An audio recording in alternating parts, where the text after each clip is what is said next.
experience taught her nothing. She was only 27. Some things were worth the wait, and if waiting guaranteed a love like her parents', then she could chill out and watch Mabel and Agnes matchmake around her, and possibly keep picking up a lot of what-not-to-do tips. Mabel clutched Bri's arm in excitement. "She's here!" She coughed twice, in what she often attempted to be a secret signal that her sister never seemed to catch. "Agnes, get out here!" The familiar hiss of Mabel's failed whisper wafted through the bakery. Casey politely averted her gaze to the ceiling, as if pretending not to notice the obvious as Agnes barreled through the swinging door behind the counter. "What? Where?"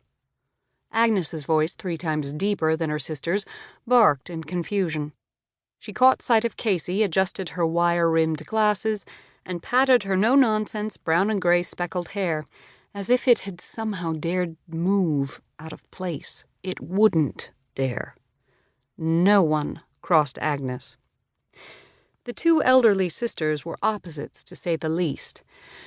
Agnes was about as subtle and gentle as an elephant, stoic and sensible, always rotating through the same variety of dress slacks and blouses, while Mabel, wild at heart and dramatic, experimented with new lipsticks regularly, and thought Bri was still the elementary school girl who used to fall out of the oak tree in her front yard. Agnes would lecture her on climbing too high in the first place. Mabel would rush out with ice packs and homemade chocolate chip cookies. The sisters had been like great aunts to Bri growing up, even more so after her parents died in a car wreck when she was 18. Bri smiled calmly at Casey, ignoring the 2 living, breathing cartoon characters behind her. The sisters might be successful at matchmaking, but they failed miserably in the art of subtlety. She reached for one of the macarons with the dainty tongs she'd convinced Agnes to buy for just that reason. "The usual?" Casey nodded. "Please." Now that she was closer, Bri noticed the stress behind the young mom's brown eyes. Casey fought back a yawn as she rifled through her coin purse. "It's $4.27 with the latte, right?" Actually, it was $5.39, but on the house today. How much real estate could Casey possibly turn around in a town like Story? Bri felt both Mabel's approving smile and Agnes's disapproving glare on her back at the same time. She couldn't help it. The woman needed coffee, and her kids probably needed new coats this winter. They grew like weeds. Every penny helped. The bell chimed again.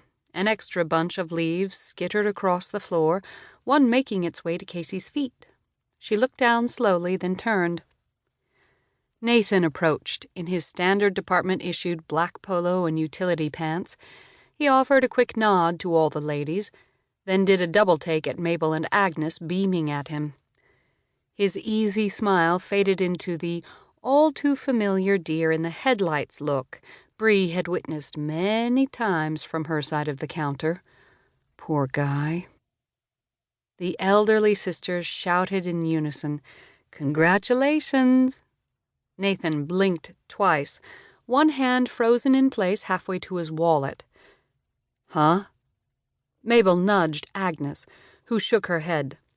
Mabel nudged harder, and with a sigh and a resigned roll of her eyes, Agnes pulled a tiny contraption from her pocket and yanked on the top. Confetti shot across the counter, tangling in Bri's hair and landing on the sleeve of Casey's corduroy jacket. It fell a foot short of its intended target, who looked as if he wasn't sure his cinnamon coffee was worth this madness. Casey, cheeks flushing, brushed the miniature-colored streamers off her arm. Nathan pulled one out of her shoulder-length curls. "Got it." "Yeah, he does." Now it was Agnes's turn to elbow Mabel into silence. Mabel cleared her throat, a hearty pink blush working its way across her overly made-up face. "I mean, congratulations. You're our 25th customer of the day." He wasn't. More like the 6th.